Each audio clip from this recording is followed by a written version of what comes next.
Next on ABC 7's Good Morning El Paso weekend, a serious bit of unexpected exercise for a group of Borderland students after they get stuck on the Franklin Mountains. And El Paso police still looking for answers and suspects in the Union Plaza stabbing that left a Fort Bliss soldier dead.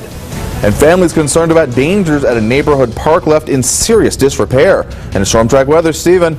A beautiful day is on the way, but changes are coming as we head into the early part of the week. I'll have those details coming up. This is all the news you need to start your Saturday, October 1st. ABC 7's Good Morning El Paso weekend starts right now. Live, where news comes first. From the Mesilla Valley and Las Cruces to El Paso and the borderland. This is ABC 7's Good Morning El Paso weekend. Well, good morning, El Paso, and thank you for joining us. I'm Andrew J. Polk. Getting to our Storm Track weather now. Let's get your first forecast with Storm Track meteorologist Stephen Decatur. Good morning, Stephen. Good morning, Andrew. It's starting off a little foggy out there for some locations in El Paso. Here's a look at Tom Lee Elementary School. You can see the fog out there. Can't see very far into the distance with that around, but it'll burn off quickly this morning once that sun does get to heating things up. Here's a look at current visibility. As you can see at the airport, it's fine. 10 miles. Las Cruces, you're fine too at the airport, but again, there's those patchy locations of fog up towards Guadalupe Pass. That visibility down to 0. So again, it is thick in some spots this morning. Sierra Blanca seeing a slight decrease in visibility, but not too terribly bad at the moment. Again, temperatures warming up very quickly today into the middle 80s by this afternoon, slightly above average for this time of year. Mostly sunny to sunny conditions all day long, and winds turning westerly at 5 to 10 miles an hour. That's going to help dry things out and keep those rain chances at 0 today and for the day on Sunday. Rain chances do come back though to start the week. All those details coming up. Andrew? All right, thanks, Stephen. And we're starting with breaking news this morning. New Mexico State Police say 2 children were ejected from a car that crashed in a rollover in Las Cruces. It happened yesterday evening around 7 on I-25 near mile marker 12. Police say a tire blowout is what caused the crash. One person died at the scene, and he's been identified as 13-year-old Luis Armando Renteria Jr. A 5-year-old that was ejected. The driver and passenger in the car were all transported to University Medical Center here in El Paso, and we're told the latest is they are all expected to survive. And one Northeast family had a rude awakening this morning after a truck crashed into their bedroom. Take a look. This happened before 7 this morning at Sun Valley Drive in Menzies Street. Police say the car was driving northbound when the driver lost control and crashed into the home. Miraculously, the woman and child who were inside the bedroom were not injured. This new video just into our newsroom right before the newscast. Our crew says that there was one woman being seen taken into police custody. There's no word on what caused the driver to lose control. But otherwise safe and sound. 40 people are safely back in their homes this morning after finding themselves stuck on the mountain yesterday. Socorro Middle School students were on a field trip, among others, to the wire aerial tramway yesterday afternoon when the tramway stopped working. The students weren't actually in the gondola, but they were then stranded at the top. A fire department mountain rescue team eventually brought them all down safely, but they had to come down the other side of the mountain with the unexpected journey ending near Scenic Drive at Robinson. Reporter Jay Nahara was at the base of the mountain with our breaking news coverage starting on ABC 7 at 4 yesterday. Jerry was also there as the students were brought down, and that's when he spoke to them about their unforgettable field trip. These students have probably never been so glad to be at home with their family. I want to put things into perspective. Imagine being stuck on top of the Bank of America Plaza, the tallest building in Dallas, or the Citigroup Center in New York. That's how high the students were today. When we got to the top, there was one abrupt stop, almost like we were stopped, but the car swung a little bit. In town from Minnesota, Graham Nelson tells me after that stop, park officials shut the Weiler aerial tramway down. Several of the visitors came down a mile-long trail that is considered strenuous by park officials. For healthy adults, It wasn't so bad. For others like Amber McUye, carrying a small child down wasn't an easy task. I mean, I was going to be sore tomorrow. McUye says she had to take several breaks. More than I can count, probably like 20 or more. Another pressing issue for fire and park officials was getting the 30 Socorro Middle School students on a field trip safely down the trail. I rushed over here from William Beaumont. Joel Figueroa got word his son was stranded atop the mountain, and he quickly grew concerned. The mountain is really steep. Even myself, I'm prior military. Officials decided it was safer to bring students down from the west side of the mountain near Scenic Drive. Take a look from our ABC 7 tower cam. You could see the El Paso Fire Department's ComSAR team guiding the students down a trail where they were picked up by all-terrain vehicles. From the ground, parents anxiously waited for their children. I couldn't imagine how they were going to get them down, said one parent. And when students found out they were going to have to hike down, who is going to bring us down? I was scared because I didn't know what would happen. Take a look at how high these students were. Some of the kids said they enjoyed the ride down. But the question of the day, will any of them be back to visit the tramway? I'd come back. If I was prepared. Maybe. No. Officials say everyone made it down safely. The last group of kids got off the mountain at around 7 before sunset. They tell me the cooler temperatures helped make the unexpected trek easier. The last time something like this happened was in the summer of 2014. I'm Jerry Nájera with ABC7. Authorities continue to search for 2 inmates who escaped from the La Tuna federal prison camp. The minimum security prison is in Anthony, Texas, near the state line, behind Wet n Wild Water World.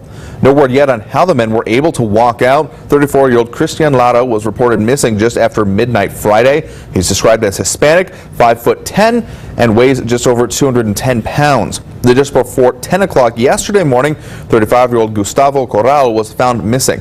Corral is Hispanic, 5'6", and weighs 175 pounds. If you've seen either of these men, federal authorities ask that you call the U.S. Marshals Service immediately.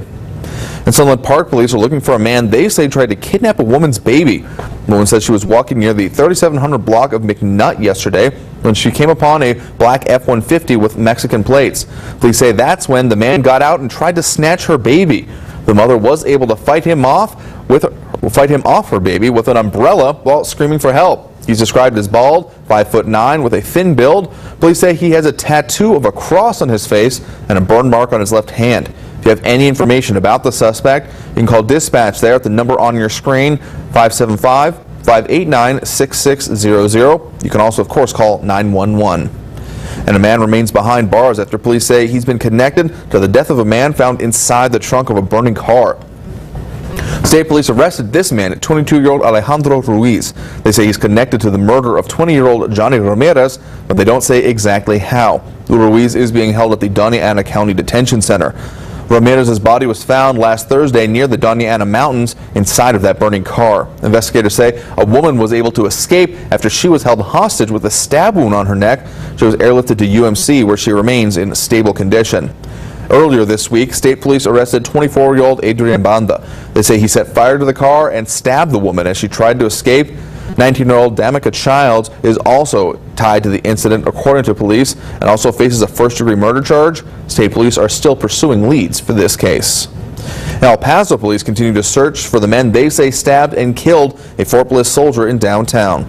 Police released this surveillance video taken at the Union Plaza last Friday night. They say these men may know something about the night Dante Dwayne Long was killed. If you know anything about these 7 men, you are asked to call police immediately.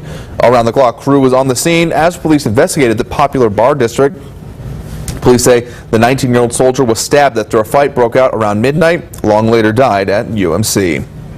And police in Bexar County, Texas are looking for a man they say is connected with the kidnapping of a 14-month-old girl.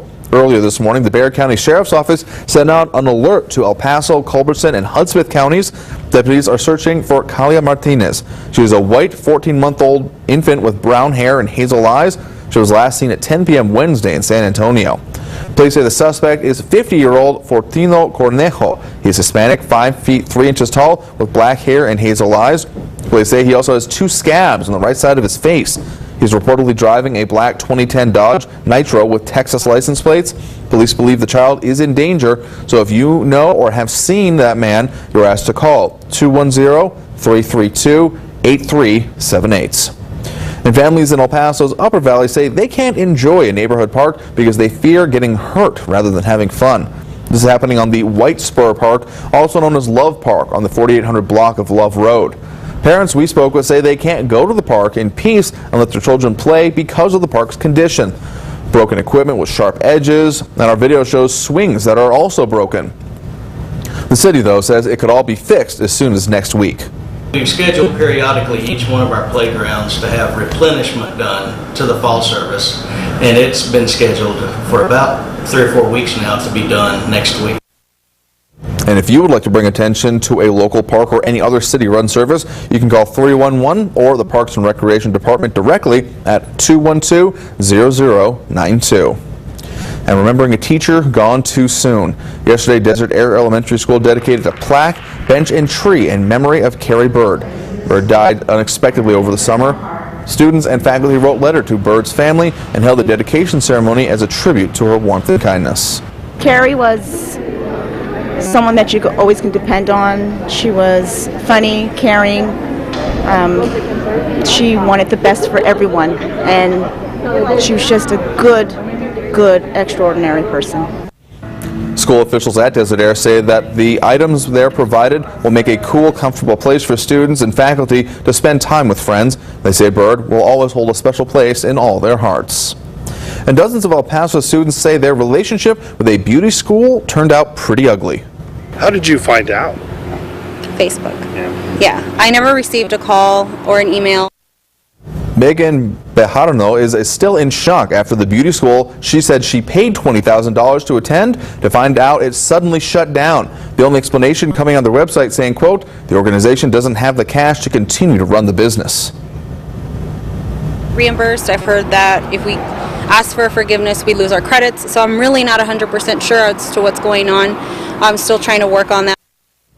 Several other local beauty schools are trying to help these students. Tri-State, ITS Academy College of Hair, and El Paso Community College Cosmetology Department are trying to reach out to all of them.